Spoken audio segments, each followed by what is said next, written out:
Okay, here's what you need to fix a low or broken toilet flange.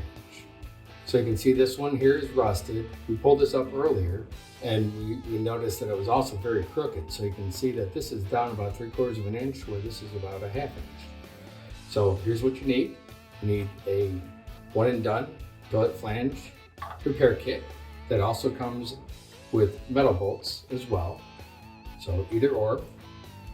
You need a hammer drill, tape measure. You need either tap cons. I recommend 1 3/4 inches. Here's what the tap con looks like.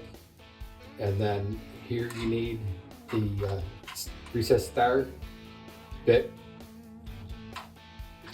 You need a concrete drill bit, or you could use the same concrete drill bit with anchors and screws. So either option. One that you'll also need is a 3/16 drill bit. We're just going to open up these holes where we have them marked.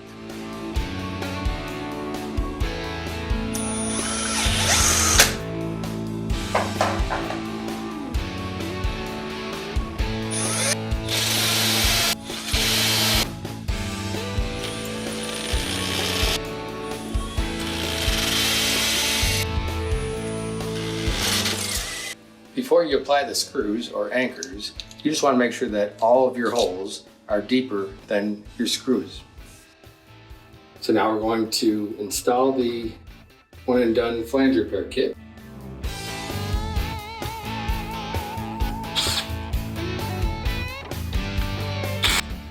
So as you can see, we have the toilet sitting on top of a towel, and that's to prevent any chipping. We can just pick this right up, right over, and you can also see the seal pops right back up.